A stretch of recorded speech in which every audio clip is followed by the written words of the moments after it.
Boa noite, pessoal. Mel Gibson, Gustavo Holanda, Jurandir. Pessoal que puder, diz aí as cidades que estão falando. Vamos aguardar também o pessoal do IBAP entrar aí para que a gente possa começar um bate-papo sobre a área de avaliações e perícias.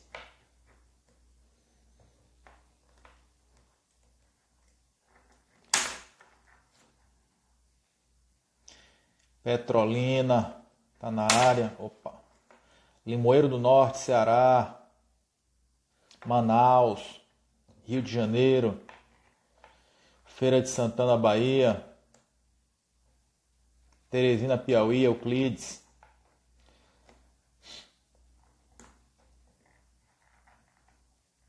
São Luís, Maranhão, João Pessoa, Paraíba, Caxias, Natal, galera tá entrando aí, Maceió, para a gente poder falar hoje sobre o assunto das oportunidades no mercado de avaliações e perícias. O Anderson, ele ainda não entrou, deixa eu observar aqui se ele já entrou o IBAP.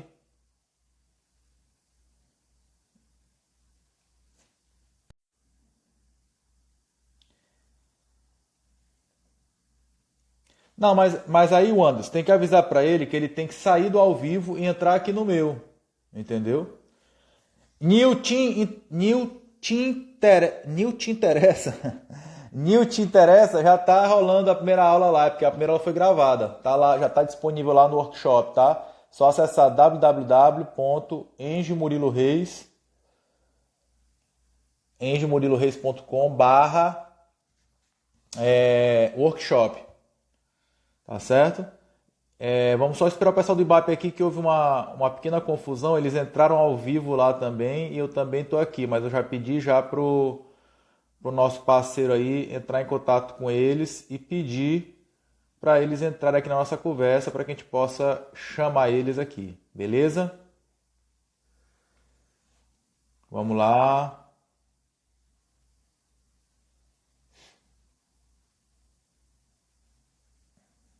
Ainda não entraram. Alô para Mossoró, Rio Grande do Norte. Curso de avaliador presencial é Richardson II. Richardson, nós.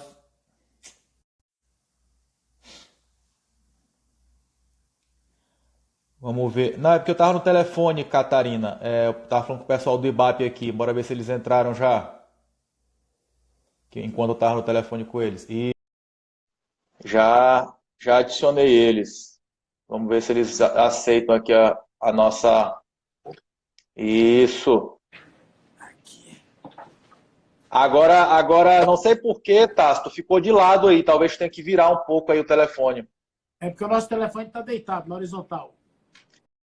Tem que ficar na vertical para poder ficar certinho. Vou ter que deitar isso aqui então, assim, né?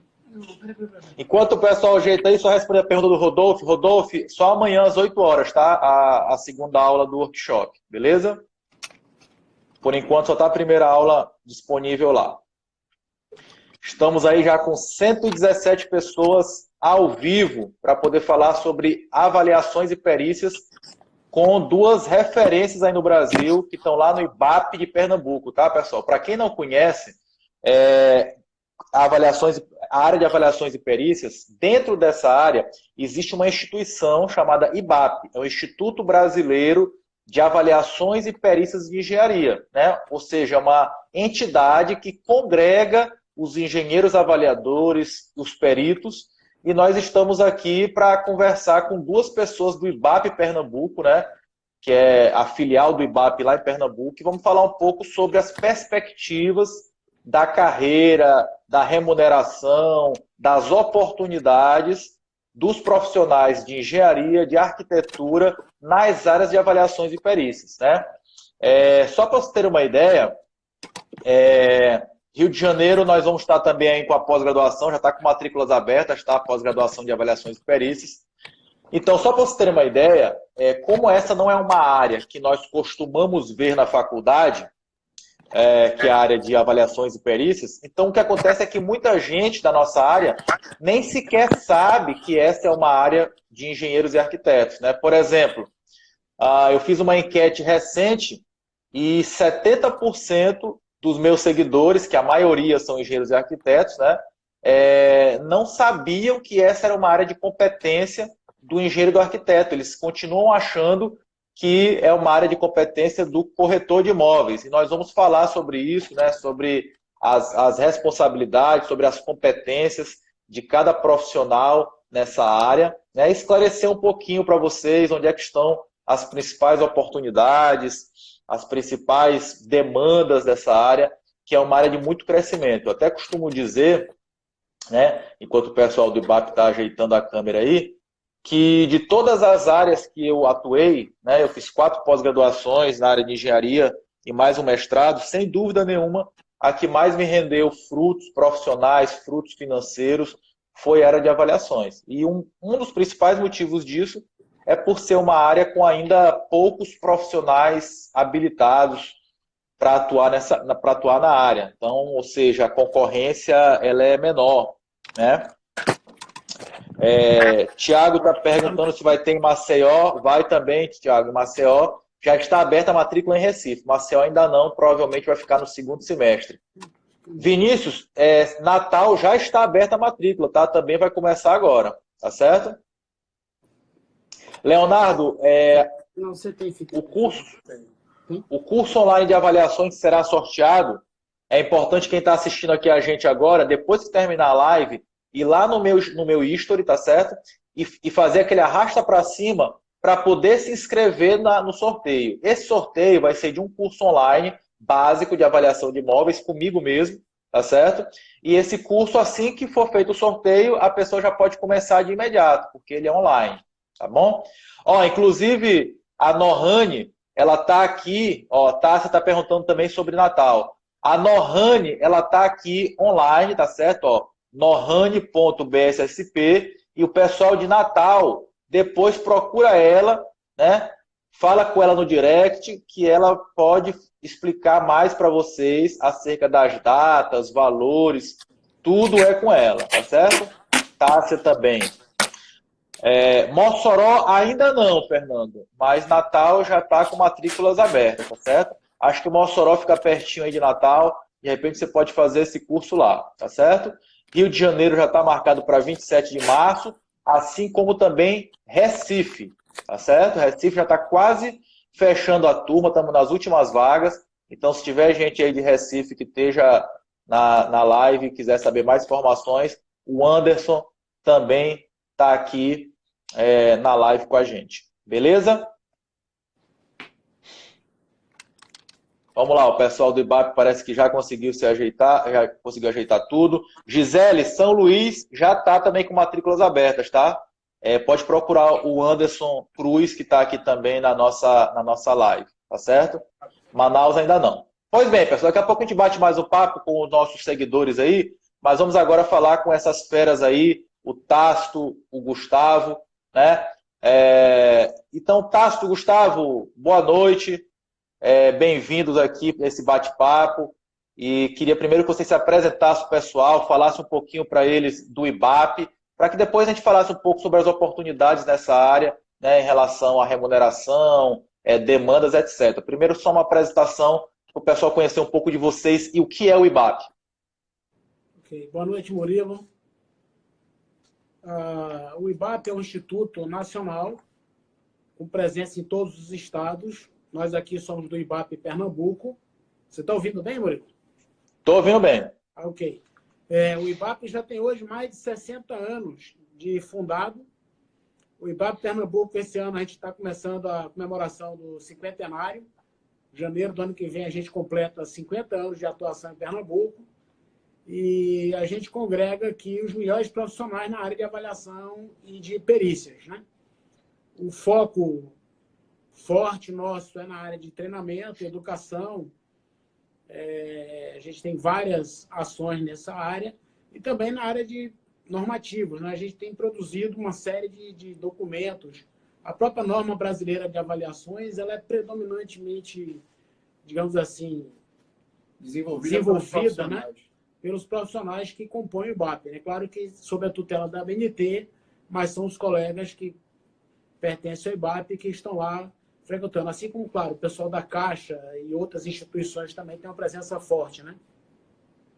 Certo. Bom, eu sou Gustavo, certo? Eu sou diretor aqui do IBAP em Pernambuco, certo? A gente está nessa luta aí com o Tássio, que é o presidente, para soerguer aí o IBAP e promover esses eventos, certo? E agora em parceria com a BSSP para promover esse curso de pós-graduação, certo? Que tem um diferencial aí no mercado, certo? Ele tem uma vocação para atender justamente esse segmento onde o IBAP aborda, certo? Que é a parte de perícias, de engenharia, é a parte de avaliação de bens, patologias, esse tipo de situação é uma carga bem específica para esse segmento, que é o segmento justamente que o IBAP é forte, que o IBAP é atuante, certo? E é assim, é a instituição que mais congrega, certo? Esse tipo de profissional com essa expertise no Brasil, né?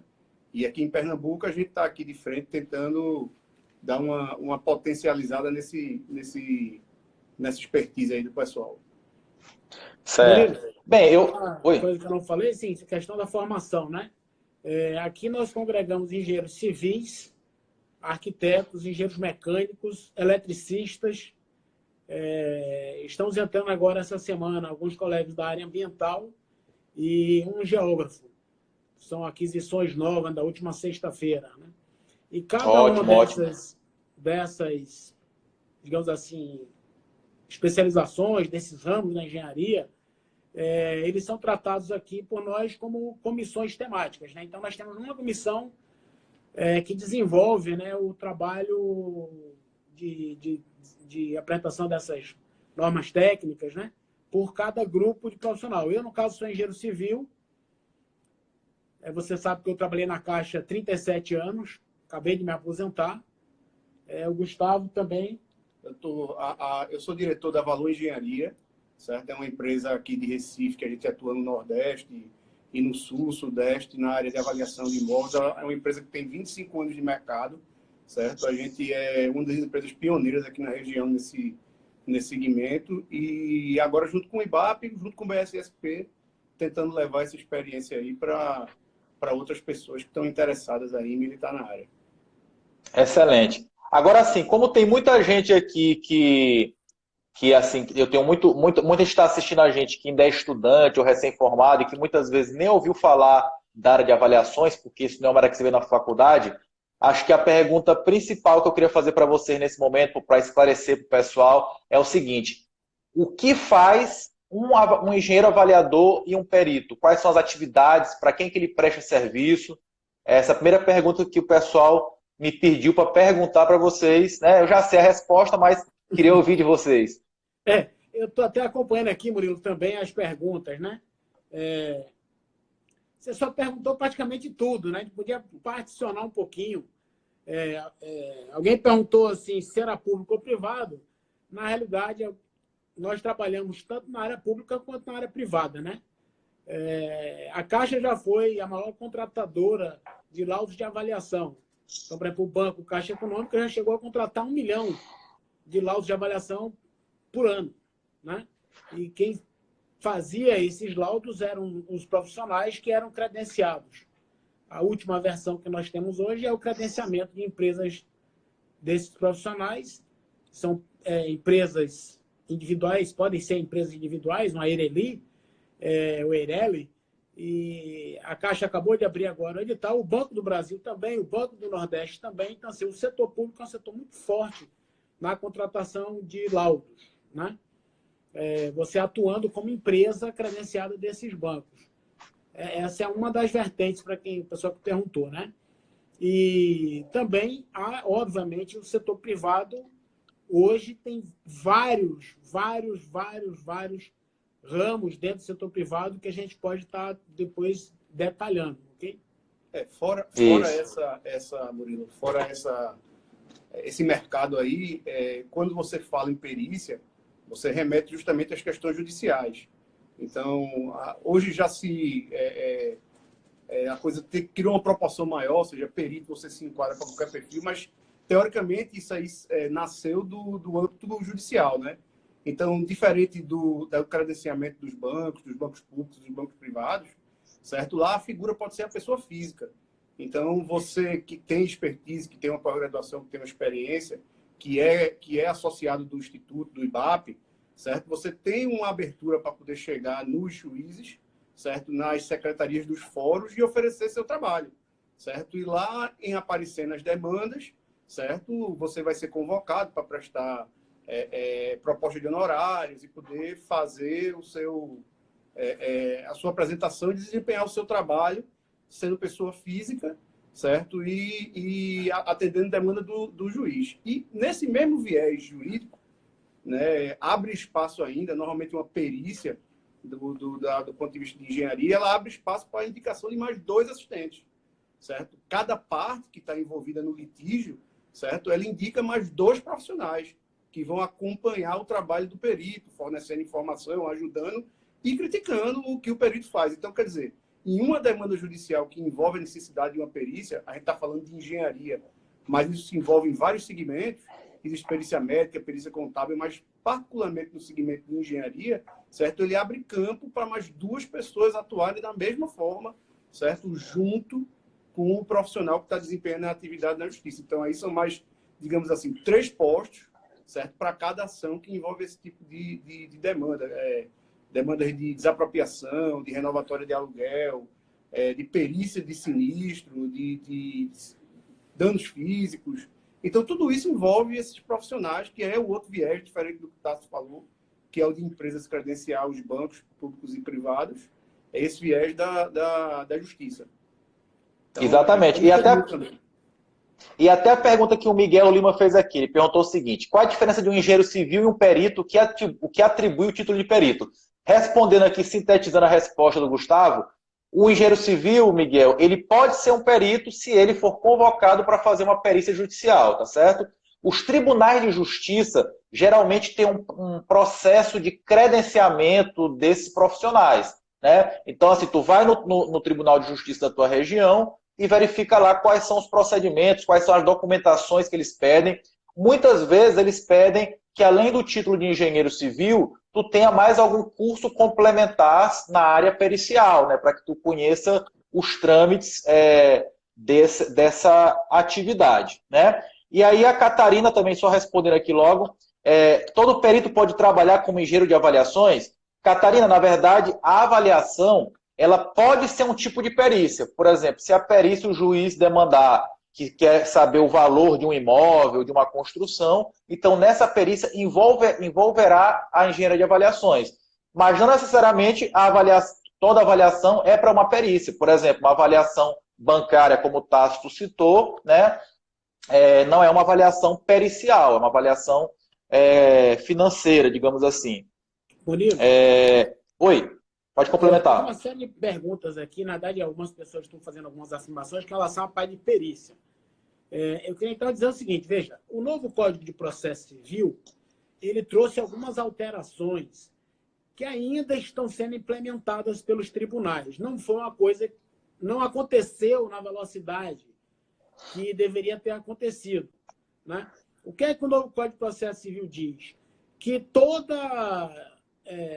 todo tribunal ele tem que ter um sistema onde o perito se cadastra. Alguns tribunais estaduais já têm, né? Eu já visitei alguns lugares, já fiz essa pesquisa, então vários lugares já tem, na Justiça Estadual, a federal ainda não tem, onde você se cadastra, ok? E o juiz, então, tem que procurar a pessoa que está cadastrada nesse sistema para fazer a distribuição dos processos. Claro que o juiz ainda está acostumado ao tempo antigo em que ele indicava quem ele queria livremente, certo? Mas o novo Código de Processo, isso vai acabar, digamos assim, acontecendo com o tempo, os sistemas vão acabar acontecendo, isso vai ser mais, digamos, democratizado, a indicação do perito. Mas eu queria chamar a atenção a alguma coisa que às vezes o pessoal confunde, Murilo. Até quando a gente está falando aqui de mercado de trabalho, deixar claro que a gente está colocando a nossa experiência. O Gustavo tem experiência grande na área do setor privado, eu tenho experiência grande na área do setor público.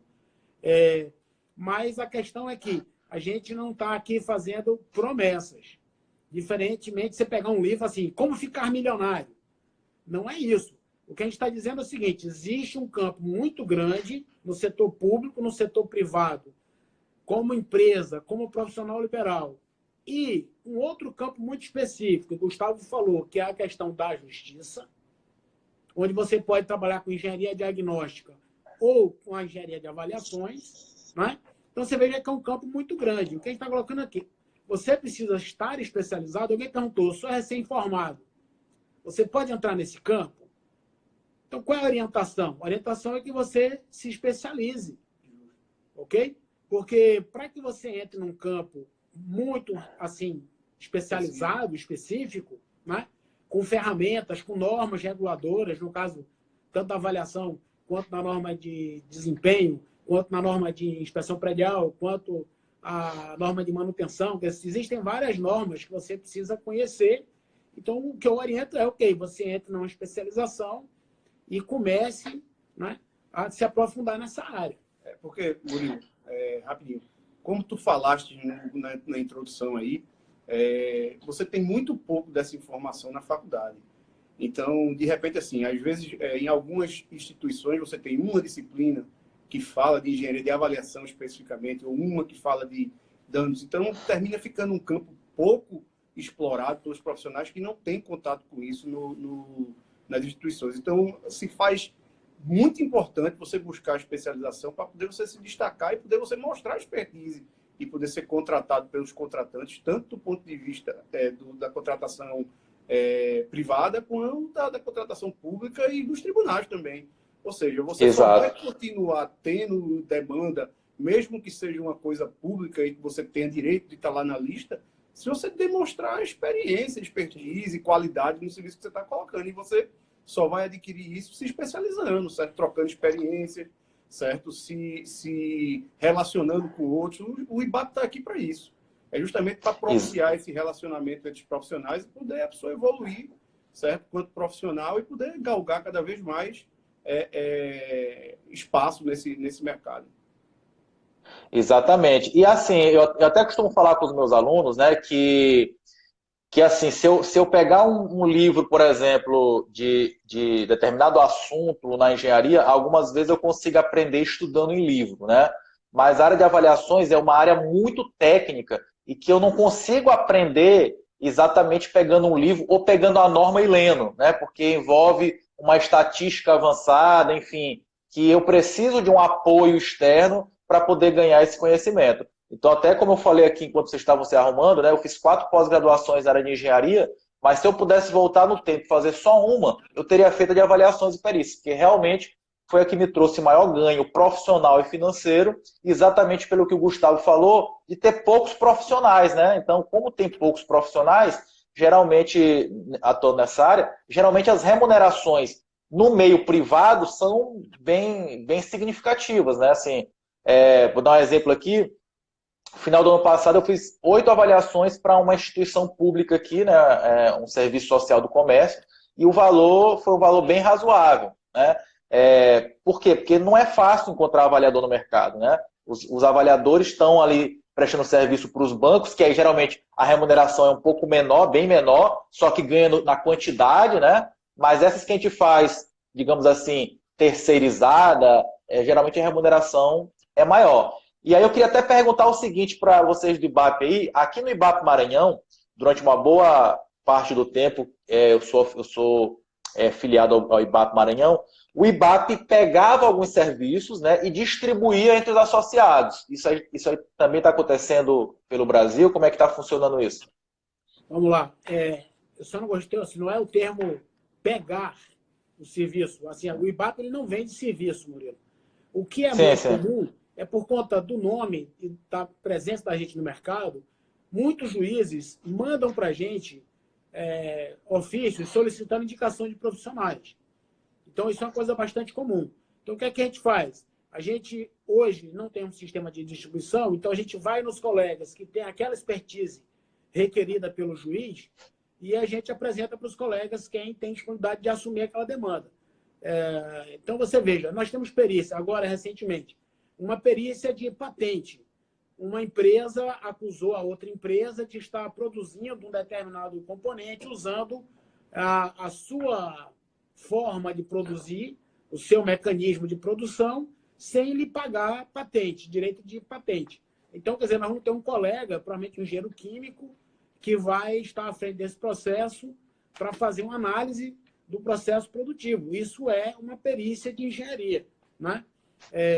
Multidisciplinar, né? Provavelmente multidisciplinar, mais de um colega. Nós temos uma perícia que foi sobre ruído no posto de trabalho. Então, nós temos um colega aqui que é especializado. Na verdade, nós temos 2 colegas aqui que são especializados nessa área da justiça do trabalho, de fazer medições... Engenharia de segurança, né? Engenharia de segurança do trabalho, e a gente está conseguindo agora até entrando um 3º colega, então isso foi demandado para eles, você está entendendo? Então, assim, é bastante comum que a gente receba a demanda e a gente, então, repassa esse serviço para o nosso associado. Às vezes, Exato. pessoas, digamos assim, condomínios, o síndico nos procurou porque queria fazer uma inspeção na fachada. E a gente também passou isso para o nosso associado.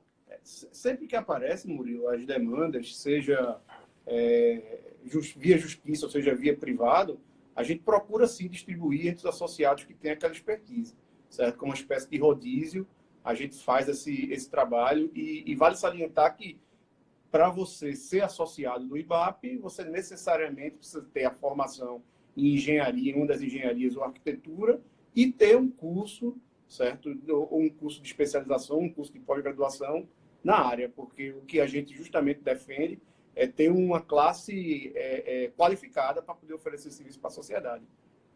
Exatamente. E aqui no Maranhão já tem alguns órgãos, por exemplo, a Companhia de Águas e Esgotos, que exige que para fazer uma avaliação para a Companhia de Águas e Esgotos, além de ter a pós-graduação ou algum curso de especialização, que seja afiliado ao IBAP. Tá? É uma exigência do órgão aqui. Desculpa. O IBAP a nível nacional, depois a gente pode falar um pouco mais, ele tem um programa de certificação. Não, Murilo? Ele vai falar? Mas não travou alguma coisa aí, Murilo? Não, travou não. Pode falar. O IBAP nacional, ele tem um programa de certificação, que justamente ele faz uma prova uma prova escrita, certo? E faz também uma prova de títulos.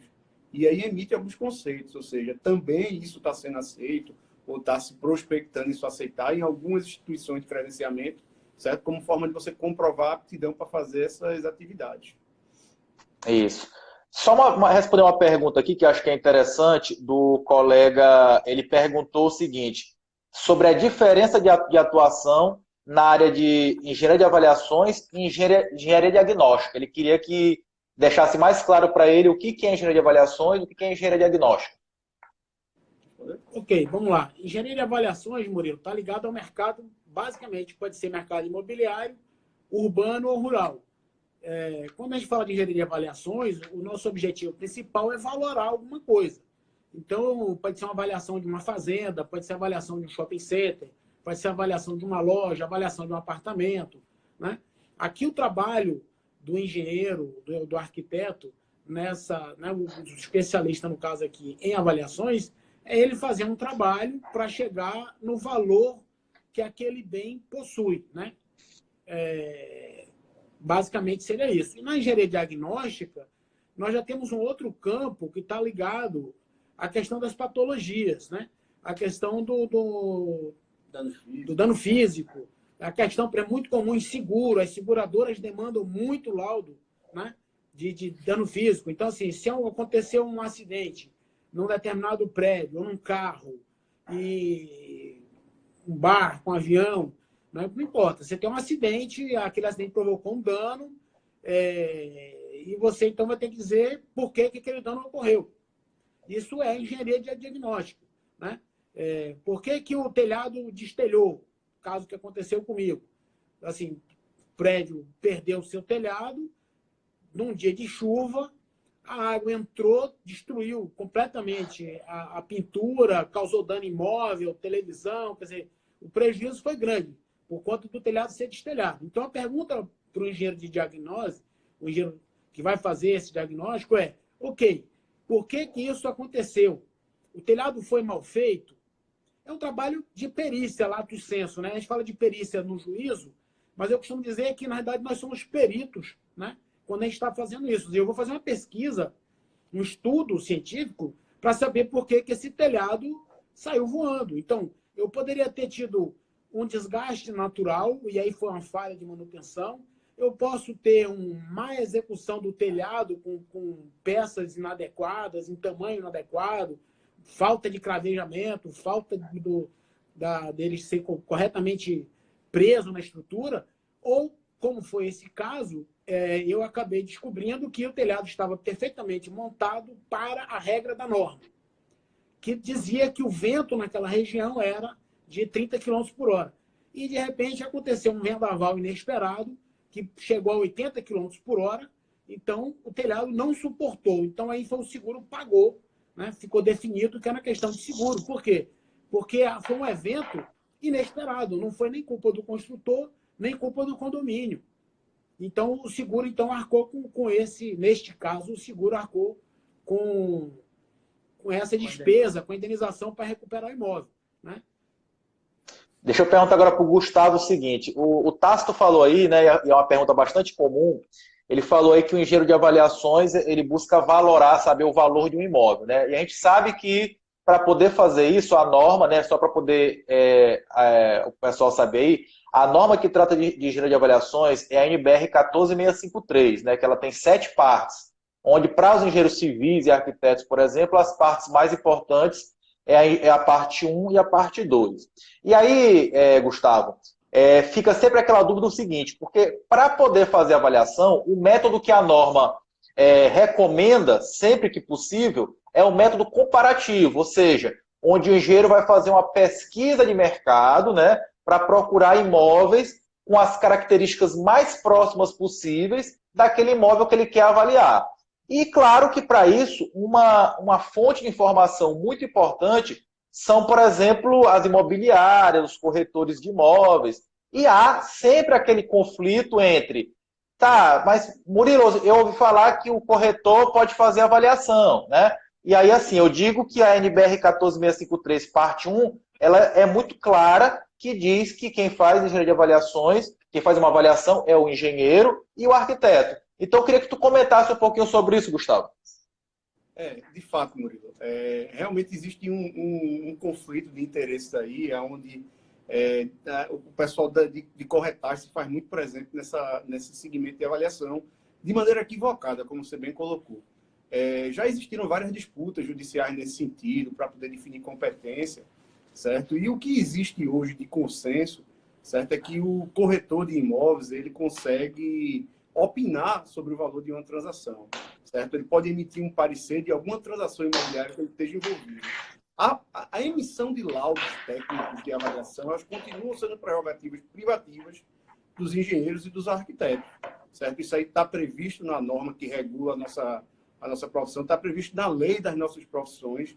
Então, assim, é uma coisa que o IBAP tem batido muito forte quando acontece ainda esse conflito, e de fato é uma coisa histórica que vem de muito tempo, que o pessoal realmente de corretagem se envolve muito nesse sentido, mas apresentam peças técnicas bem frágeis, certo? Ou seja, você consegue perceber a incapacidade dele pelo próprio material que eles produzem. Então, assim, é uma coisa que a gente precisa alertar a sociedade, que, de fato, um trabalho técnico bem feito tem que ser amparado sempre por um engenheiro ou arquiteto, e, de preferência, com especialização na área que está atuando. Então, realmente, isso é uma situação muito bem colocada por você, que a gente precisa realmente difundir bem, porque a competência e a capacidade para fazer uma avaliação precisa de outros conhecimentos que não são só baseados no mercado, como, por exemplo, as partes estruturais, as partes de habitabilidade. Então, assim, um imóvel pode ter um valor e, de repente, o imóvel está condenado, certo? Então, assim, como é que ele vai valer desse jeito? Então, quer dizer, o corretor ele não tem essa expertise, ele não tem essa grade curricular, ele não cursou a faculdade que deu essa estrutura para ele fazer. Então, isso é uma coisa... Não tem aquele ditado que às vezes o barato sai caro, né? É a mesma coisa. Quando você contrata profissionais que não são qualificados, o tiro pode sair pela culatra. Então, assim, você pode contratar uma avaliação e não ter o trabalho que você espera receber. Então, inclusive, só complementar aqui... Eu gosto muito só complementar aqui... Diga lá. Só complementar aqui, Tácito.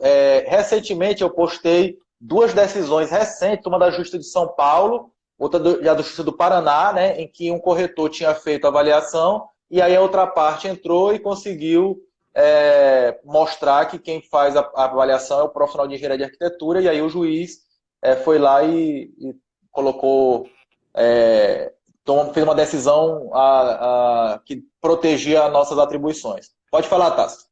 Murilo, olha só, eu gosto de dar exemplo prático, porque assim, o que o Gustavo acabou de falar, eu vivi essa experiência, infelizmente, porque o cliente, quando procurou, já procurou tarde.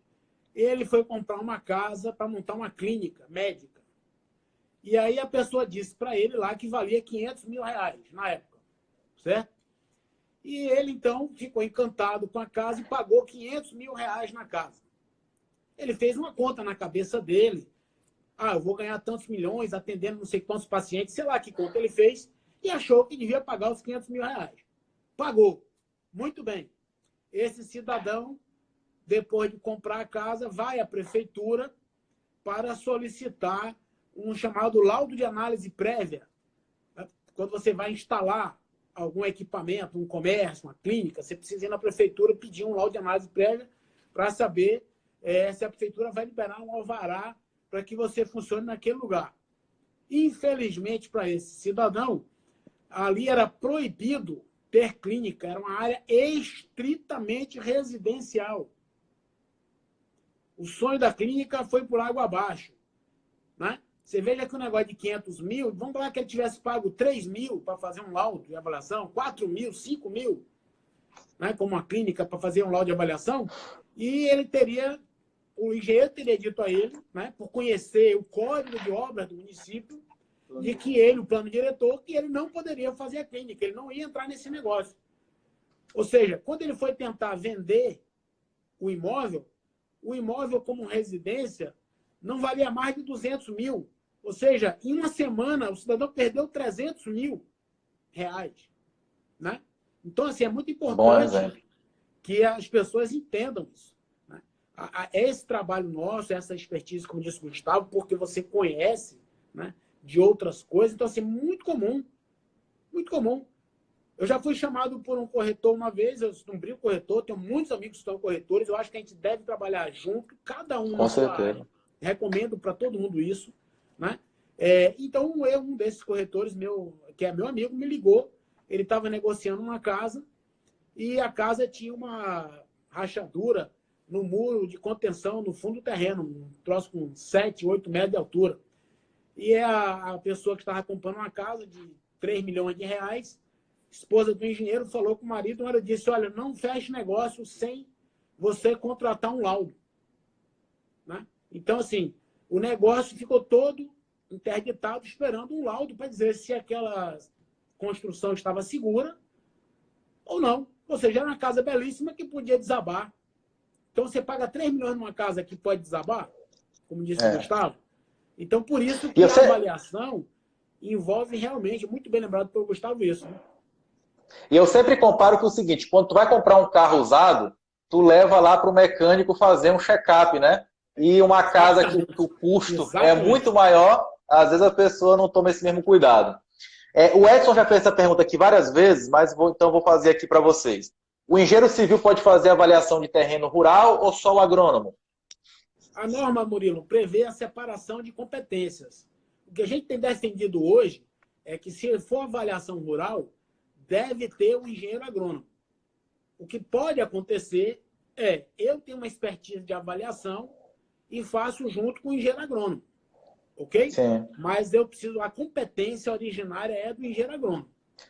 Agora, só uma coisa que eu queria esclarecer aqui pro Edson, que fez a pergunta. Edson, agora sim, é preciso que tu entenda a vocação da área, né? Porque assim, não é simplesmente a questão geográfica. Dizer o seguinte, olha, esse terreno aqui tá na área rural da minha cidade. Mas se lá na área rural estiver geograficamente na área rural, mas aquele terreno tu perceber que já é uma área adensada, urbanizada, tu pode fazer uma avaliação como se fosse um terreno urbano, porque na verdade ali não vai se plantar nada, simplesmente questão mesmo de território, mas a vocação é urbana, tá? Pode complementar, Gustavo. Por exemplo, é muito comum essas áreas que você citou para a área industrial.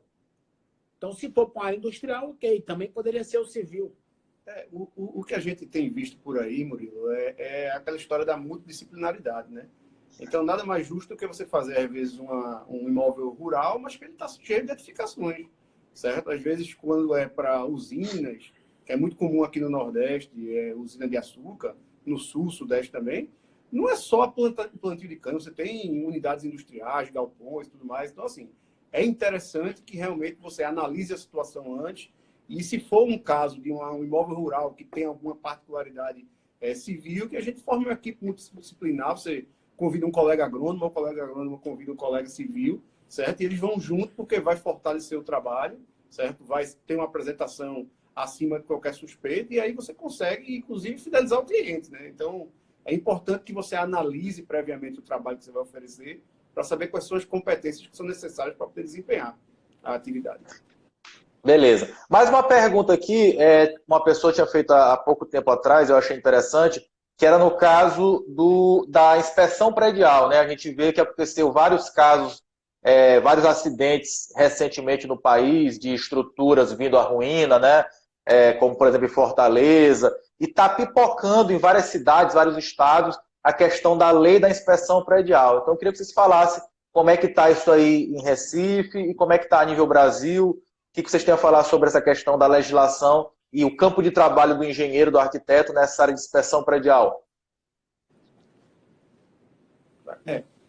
É o seguinte, de fato, quando a gente comenta aqui no IBAP, que quando acontece esse tipo de acidente envolvendo desabamento, morte e tal, vem à tona toda essa questão da inspeção predial, das legislações pertinentes, de quem são as responsabilidades. E realmente, assim, a gente ainda, em alguns estados, já existe essa lei regulamentada, especificada, que você tem que buscar o profissional para fazer. Em outros ainda está engateando de você ter a legislação, mas não ter a normatização.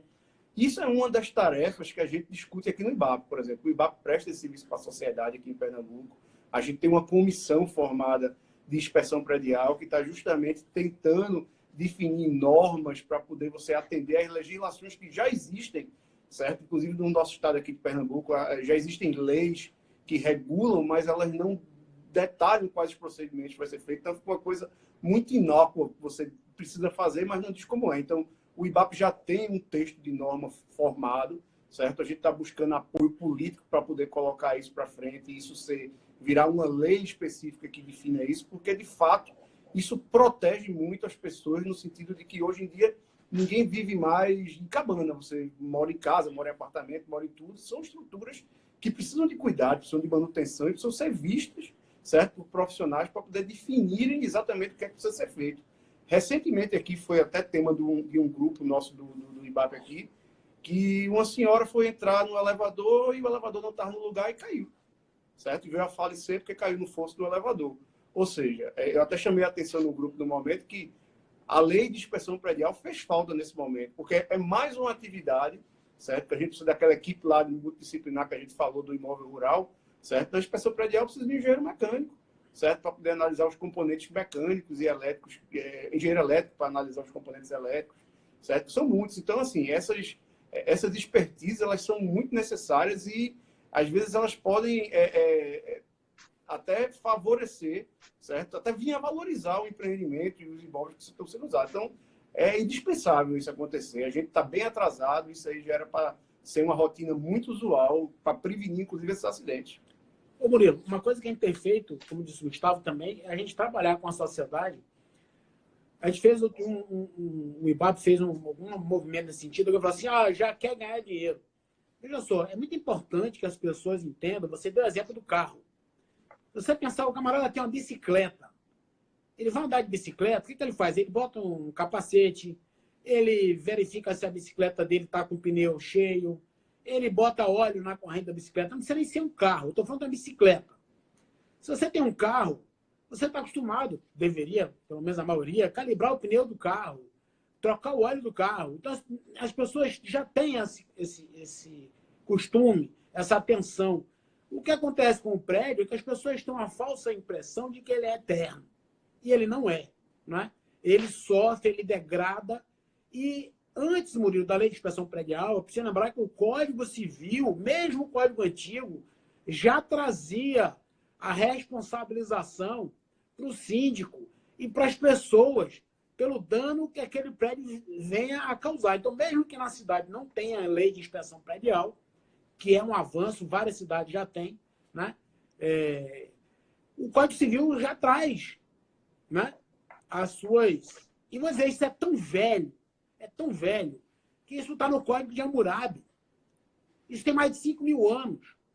Isso está na Bíblia. Eu não sei como é que as pessoas não trouxeram para a sua vida prática, que se você ler lá na Bíblia, no Velho Testamento, existem leis dizendo, se você construir uma casa e a casa cair e o filho do dono da casa morrer, ele tem direito de matar o construtor. Quer dizer, veja, isso são legislações de inspeção predial por 5.000 anos, 7.000 anos.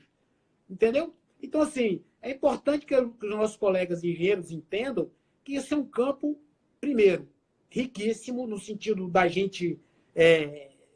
muito bacana de você trabalhar com isso, as soluções que você traz, né? Tem prédio em Santos que o colega desempenou o prédio, vamos falar assim, uma linguagem simples, né?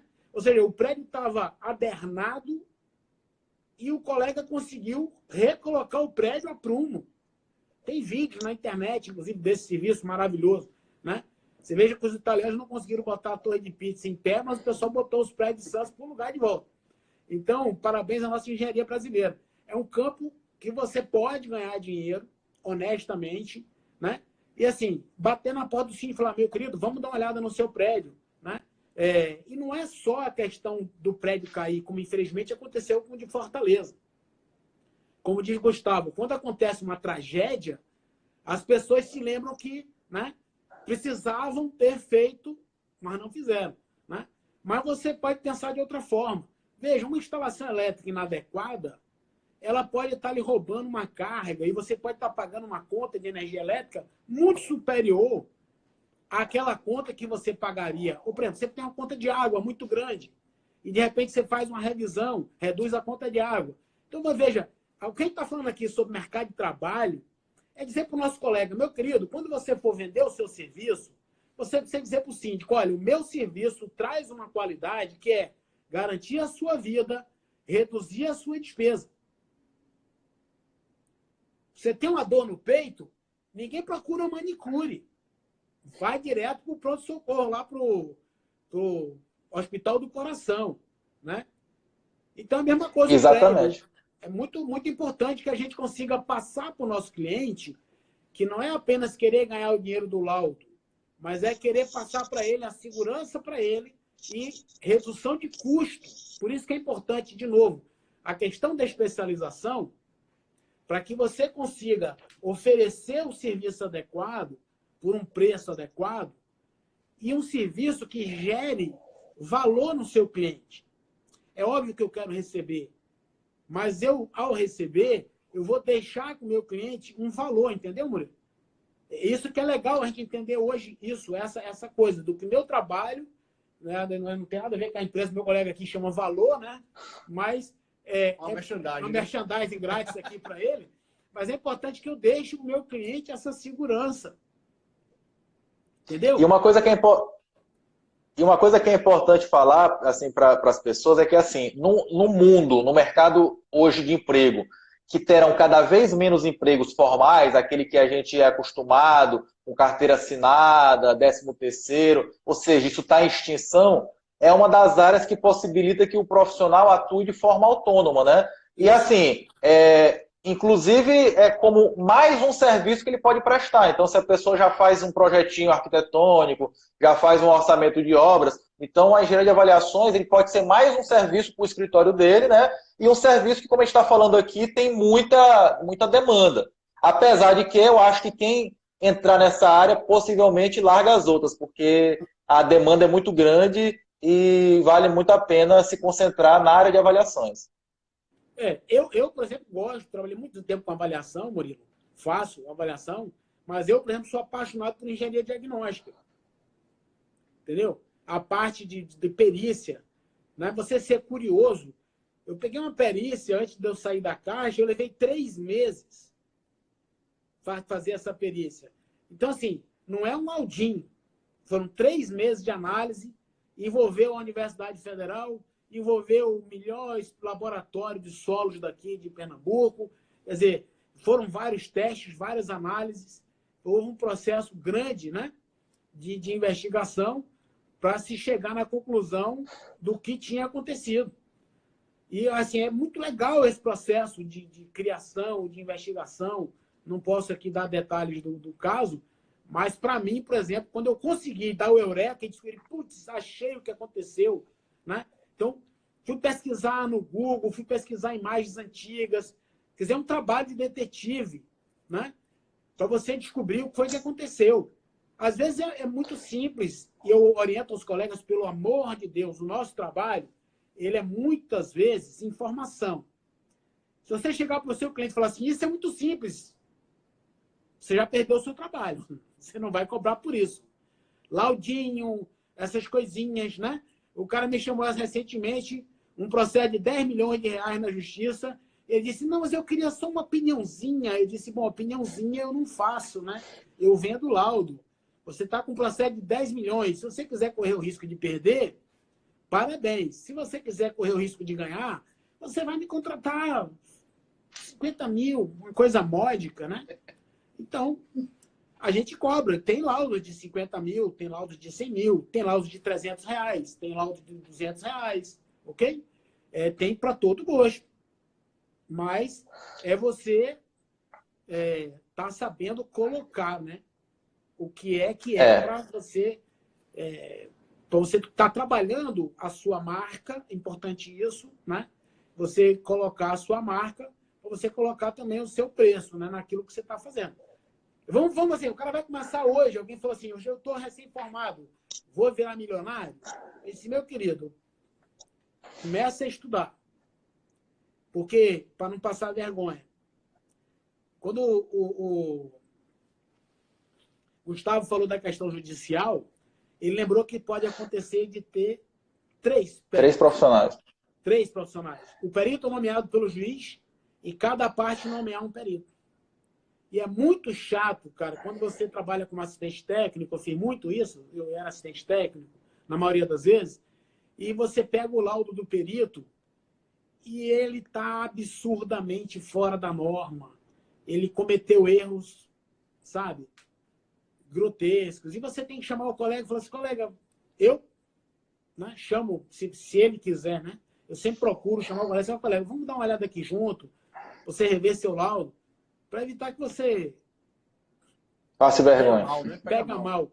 Inclusive, está previsto também no Código de Processo, Murilo, que caso seja julgado inepto, o profissional nomeado pelo juiz vai devolver os honorários. E alguém perguntou aí se é possível que ele pague, inclusive, algum dano, alguma coisa. Se ficar comprovado algum dano, alguma coisa, ele pode, inclusive, ser multado. Ele pode responder pecuniariamente por um erro que ele cometeu. Então, assim, é bem importante essa coisa que ele está frisando, de você estudar, de você procurar se especializar, ler bastante, porque é o seu nome, né, no final das contas, que você está botando lá no laudo e que alguém perguntou, vai fazer RT? Sempre tem que ter RT. Significa dizer que o seu nome vai estar registrado ad eterno lá no CREA. Beleza. Tácito e Gustavo, o Instagram ele só permite fazer 1 hora de live. Então isso quer dizer que daqui a 3 minutos ele vai cair essa conexão que a gente está falando. Então assim, eu só vou deixar aqui para o pessoal avisado o seguinte. Primeiro, que eu vou abrir uma caixa de perguntas, tá certo? Lá no meu Instagram, para que vocês possam fazer as perguntas que porventura não foram respondidas aqui durante a live, porque o tempo não é suficiente, tá certo? Vou pedir também para o pessoal que está acompanhando a gente, 128 pessoas agora, que façam aquele print que a gente sempre faz o print da tela e marca aí o meu perfil e do IBAP Pernambuco, tá? E quem não segue o IBAP Pernambuco, segue lá, que tem muita coisa bacana, principalmente quem é da região, que eles vão postar lá sobre os cursos, eventos, que são importantes para o profissional que pretende atuar nessa área. E aí, eu queria que vocês... A gente vai abrir a caixinha também de resposta lá. De pergunta, né? Pronto, ótimo. Quem quiser também... Pois pronto. Então, tanto eu quanto o IBAP vai abrir a caixinha de perguntas, tá? E as perguntas que eu receber, se tiver alguma que eu não saiba responder, eu vou encaminhar também para o IBAP responder. Eu queria só que vocês falassem, então, 1 minuto cada um, porque falta realmente 2 minutos para terminar a live. Agradecer, Murilo, a oportunidade de dizer aos colegas, o campo é lindo, é muito bacana, para quem gosta ou de avaliação ou de patologia, da engenharia diagnóstica, é muito legal. Se junte a nós. O IBAP, eu sempre digo, o que é que o IBAP vai me dar? É a pergunta que eu mais ouço. Eu sempre respondo, o IBAP lhe devolverá multiplicado aquilo que você trouxer para cá. Ou seja, nós somos uma associação. Então, nós somos aquilo que nós produzimos juntos. Então, se você está afim de produzir ciência, se você está afim de produzir coleguismo, se você está afim de trabalhar junto, venha para o IBAP. Aqui é o seu lugar. Vai lá, Gustavo. Mais um minutinho. Obrigado aí por ter compartilhado aí com a gente essa live. Foi legal poder esclarecer a dúvida do pessoal. E o recadinho que a gente deixa é o seguinte, vamos se especializar, né, gente? Engenheiros formados, não tem tantos, mas tem muitos. Mas os especializados são menos. Então, a gente tem que buscar conhecimento, buscar expertise, buscar trocar experiência. Aqui a gente no IBAP a gente faz isso muito. Hoje em dia tem muita facilidade, tem essa ferramenta da live, tem a ferramenta do WhatsApp, tem os encontros presenciais. Então vamos se especializar, vamos trocar experiência, que isso é que vai fazer a gente conseguir galgar aí outros mercados e outros negócios. Valeu aí, Murilo. Obrigado. Viu? Silas, só respondendo do Silas aqui. Silas, a BSSP vai fazer o sorteio, tá? E vai comunicar lá no perfil dela, tá bom? Pessoal, então, muito obrigado, Tássio e Gustavo. Com certeza vamos fazer outras lives juntos aí e podem contar comigo, beleza? Grande abraço, pessoal. Até a próxima. Valeu. Tchau, Murilo. Até mais.